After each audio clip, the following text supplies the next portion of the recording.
Quantas e quantas vezes eu não ensaiei vir aqui, ligar a câmera e só falar. Tem tanta coisa que eu queria dizer para vocês que me acompanham sobre mim, sobre as minhas intenções, sobre o que eu espero desse espaço, sobre por que eu faço isso que eu faço. E eu não falo. Eu acho que eu nunca falei mesmo, assim. Quem me conhece sabe que eu sou muito racional, muito objetiva. Eu aprendi a ser assim, mas eu não fui sempre assim. Quem me conhece de muitos anos sabe que eu só era uma pessoa muito feliz, muito animada, muito alegre, que sofreu muito, por muitos motivos, que assim como muitos de vocês, era muito esquisita, né? Aquela coisa de infância da gente não se achar, da gente não se encontrar. E que conseguiu encontrar respostas e possibilidades nesse acolhimento do outro. Nesse momento de você prestar atenção que tem um outro e ver que você não está sozinho no mundo, né? Eu não sei você, mas eu era uma criança extremamente solitária. Extremamente. Minha companhia eram os gibis da Turma da Mônica no recreio. Alguns outros amigos também esquisitos que ficavam sentados ali do lado, cada um fazendo a sua atividade individual, tipo colar adesivo no álbum de figurinha, ou ler algum livro. Enquanto estava todo mundo brincando, enquanto estava todo mundo correndo, enquanto estava todo mundo se divertindo, a gente não estava. A gente não se encaixava nisso. A gente não conseguia entender que essa diversão, de certa forma, era pra gente também. Sei lá por que isso começou a ser assim. Talvez porque eu era gorda, diferente das crianças. Talvez porque eu gostasse de aula e ficasse incomodada com bagunça. Talvez porque eu seja filha de pedagoga e a relação com as coisas é diferente. Não sei. Eu só sei que era diferente. Eu só sei que eu precisava sentar na frente da porta da coordenadora e ficar ali, porque ali eu me sentia segura, protegida. Aí o tempo passou, eu cresci, chegou a adolescência, aí eu mudei de escola. Eu queria muito me libertar daquele lugar, né, daquele lugar de excluída, esquisita. E aí eu fiz de tudo para tentar mudar de turma, mas eu não consegui. Então eu precisei fazer a segunda fase do ensino fundamental com aquelas pessoas que me excluíram, me humilharam a infância inicial. E eu cresci achando que tinha alguma coisa muito errada comigo. Não com eles, não com o que estavam fazendo, não com nada. Mas eu achava que o problema era meu. E aí eu fui atrás de resolver as minhas coisas. Eu fui atrás de tentar entender por que era assim comigo. Por que era difícil. E de um jeito muito, talvez, masoquista, o jeito que eu achei de ser aceita, de ser incluída, foi de tentar ajudar. Foi de tentar ser útil.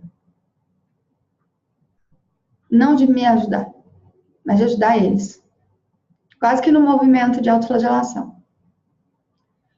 Então, eu precisava ser representante de sala, eu precisava ser aquela que liderava uma coisa ou outra, eu precisava ter algum tipo de reconhecimento, sabe? Eu não era mais bonita, eu não era considerada mais inteligente. Eu lembro que numa dinâmica de sala de aula, a gente tinha que colar uma palavra na testa do coleguinha que estava na sua frente sem que ele visse. Então, ele virava para frente e você não sabia o que ele falou de você. Foi uma dinâmica de integração que a gente fez em alguma aula, lá para sexta, sétima série.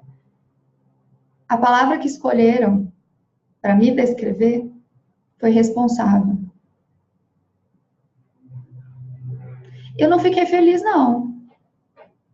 Eu podia ficar, né? Mas eu não fiquei. Eu fiquei me sentindo excluída. Eu fiquei me sentindo esquisita, porque ser responsável era coisa de adulto. Não era coisa de menino. Não era coisa de criança, que nem eu era. Eu não era inteligente como outra foi escolhida. Eu não era elegante, como eu lembro que a Ana Elisa foi escolhida. Eu não era divertida. Eu não era nada dessas coisas interessantes que deveriam ser interessantes para alguém daquela idade. Eu fui escolhida como a responsável. E você talvez tenha passado por algo semelhante, não sei. A questão é que eu cresci achando que eu era responsável pelos outros, que eu era responsável por manter a ordem, a organização, que se o ventilador da sala não estivesse funcionando, eu tinha que ir lá e resolver. Durante muitos anos eu sentia como se era só isso que sobrasse para mim. Por que eu estou falando isso para vocês? Porque eu continuo sentindo isso um pouquinho, lá no fundo, sabe? Por mais que eu tenha entendido ao longo do tempo, ao longo das muitas terapias, ao longo dos anos de clínica que eu fiz, de acompanhar as dores de outras pessoas, por mais que eu tenha encontrado a ideia do empreendedorismo e tenha entendido, inclusive esse é um ótimo livro, né? Se vocês não conhecem nenhuma referência, essa é ótima. E apesar de eu ter entendido que empreender é pegar com a mão e resolver os problemas dos outros, olha só que curioso. Talvez eu entendi que na minha vida empreender é sintomático. Não à toa eu me interesso por isso. Não à toa eu busque saber mais. E aí eu vim aqui hoje nesse vídeo dizer para você que esse problema é meu. Você aí do outro lado não está obrigado. Se eu me importo, se eu me interesso, se eu corro atrás, se eu imagino que é importante, eu acredito de verdade nisso. Eu fiz as pazes com esse lugar e eu entendi que talvez esse lugar, de não ser a gostosa da sala, mas de ser a inteligente, responsável, de fato tem a ver comigo. E eu vim aqui hoje dizer para você que quando a gente empreende como autônomo, olhar para a gente e entender de onde vem as motivações daquilo que toca o nosso dia a dia, entender de onde vem essas lógicas que conduzem as nossas ações, é o primeiro passo. Não está fora de você, entende? Está dentro. Seja por um sintoma, seja para agradar emocionalmente alguém, não interessa, seja para você se sentir útil. Cada um de vocês tem um motivo para querer empreender. Se você conseguiu sair do egoísmo e, de fato, pensa em empreender para ajudar o outro, você está no caminho certo. Você está no caminho de buscar dar sentido e significado para a sua vida, entendendo que o mundo é muito além do que você. Muito além do que você é capaz de resolver e que o mundo tem problemas maiores do que os seus. Se você é psicólogo, iniciante ou não, já está com isso claro na sua cabeça, você vai levar esse legado da psicologia com mais leveza. Enquanto isso não estiver claro para você, vai ser pesado, vai ser difícil, talvez você sinta uma desconexão, talvez você não entenda o que você está fazendo aí, talvez você busque soluções rápidas, mágicas, exatamente para fugir desse encontro com esse eu, com essa criança ferida.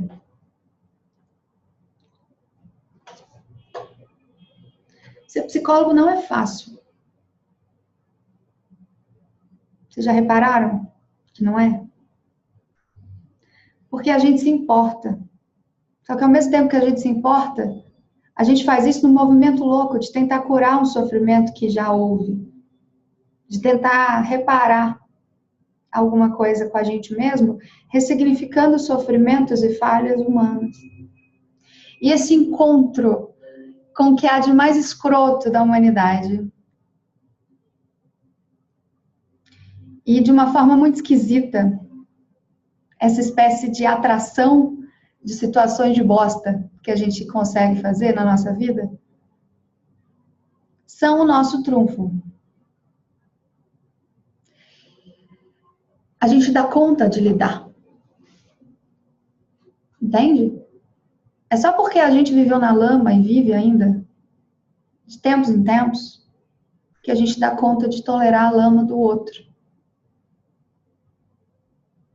O meu convite para você hoje, no dia 1º de agosto, que é o mês que a gente comemora a existência dessa profissão no Brasil, é que você não tenha medo de se conectar com essa dor que você carrega. Entenda que, bem provavelmente, você não está nessa profissão por acaso. Você tem aí contas a resolver com você, com as suas questões, com o seu desenvolvimento. E lembra que tem um projeto aí maior do que você talvez imagine, e eu não estou falando aqui de religião, eu estou falando de um projeto de profissão. Quando a gente aprende psicologia, quando a gente acessa esses conhecimentos sobre o humano, a gente tem 2 escolhas que a gente pode tomar. A gente pode simplesmente achar que agora todos os problemas estão resolvidos porque a gente entendeu os caminhos de como eles são criados, logo podemos encontrar caminhos para a solução. Esse é um pensamento muito interessante, saudável. E tem um outro caminho que é a gente achar que a gente vai buscar agora a solução para os nossos problemas. E a gente não vai encontrar a solução para os nossos problemas na profissão, no exercer da psicologia. A gente vai encontrar a solução para os nossos problemas em outros campos. Na nossa busca pessoal e individual.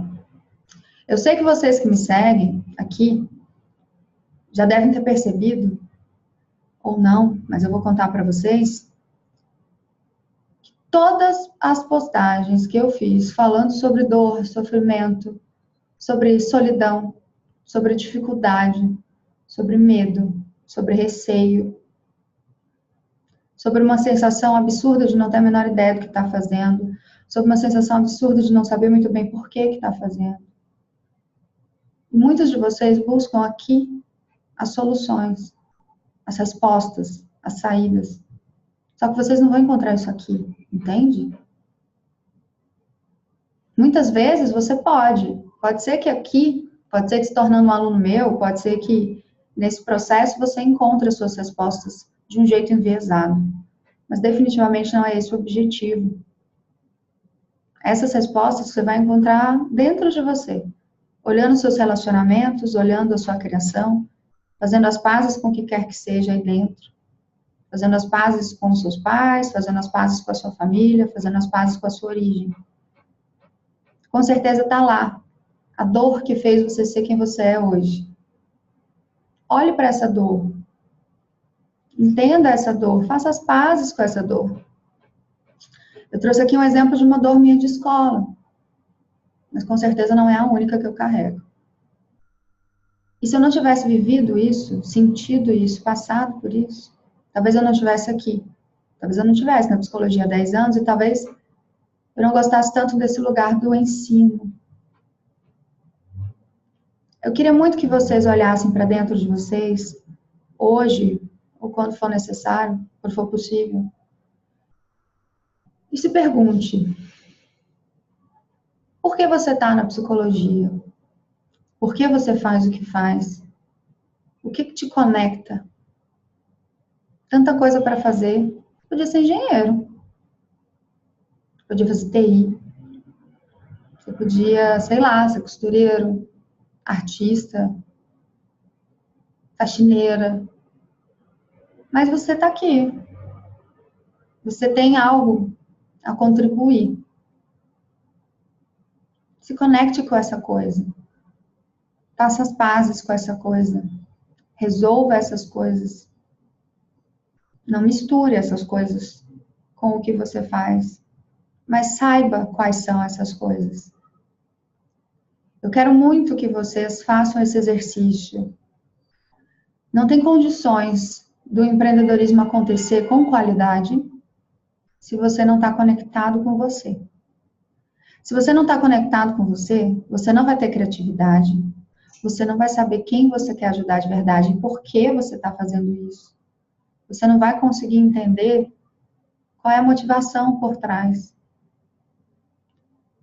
Eu digo, a minha motivação de empreender, a minha motivação de trazer essa notícia para vocês, é porque eu entendo que por algum motivo esse é o lugar que eu tenho. Esse é o lugar que eu sempre tive. Esse é o lugar que eu fui colocada e no final das contas eu fiz as pazes com ele. E você? Qual é o lugar que você vai ocupar? Qual é o caminho que você vai trilhar? Eu estou dizendo isso agora, mas amanhã pode ser que eu mude de ideia. Eu não sei o que você vai fazer. Mas pense sobre isso. Muitas vezes vocês acham que o problema está no planejamento estratégico? Pode estar. Muitas vezes vocês acham que o problema está que vocês não sabem divulgar? Pode estar. Muitas vezes vocês acham que o problema está em não saber lidar com dinheiro?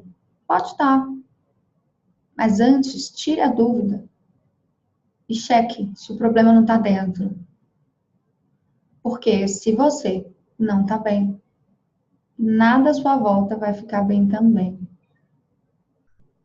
Eu não quero que você comente nada, não precisa nem compartilhar, mas eu só peço que você reflita sobre isso. Se quiser, me chama no privado para falar o que isso mexeu em você. Eu quero que vocês entendam que eu não estou aqui com o objetivo de fazer você virar uma máquina do capitalismo, um ser que consegue transformar as soluções da psicologia em produtos e serviços de forma implacável, que vai empurrar isso para cima dos outros como um ser que não se importa. Muito pelo contrário. Eu quero que você entenda que talvez o empreendedorismo seja uma chavinha, uma possibilidade de você levar o seu conhecimento, essa sua missão interna para mais gente, de um jeito que não seja sofrido e difícil para você. Entende? Respira nisso, se conecta com isso e verifique se faz sentido para você aprender isso ou não. Você não precisa empreender. Você pode. Se o seu problema é ganhar dinheiro, talvez não seja no empreendedorismo que você vai achar a solução. Talvez seja a última solução. Porque é muito difícil, quando a gente precisa do dinheiro imediatamente, a gente querer empreender, porque os resultados do empreendedorismo são de médio e longo prazo. A gente precisa estar pronto para empreender, no sentido de que a gente tem que estar se sentindo bem para isso. Minimamente conectado com a gente, com a nossa essência, com o desejo de fazer alguma coisa. Aproveita esse finzinho de semana para olhar para isso. E se pergunte, eu estou aqui de livre e espontânea vontade ou por livre e espontânea pressão? E mesmo que no começo tenha sido por pressão, será que eu já consegui ressignificar isso na minha vida? Pois me conta. E me fala o que você achou de eu vir aqui falar essas coisas que normalmente eu não faço. Normalmente eu venho aqui toda animadinha pra cima, né? Como se a vida fosse só isso. E definitivamente ela não é. Mas me conta. Eu realmente preciso saber o que você acha disso. Até a próxima.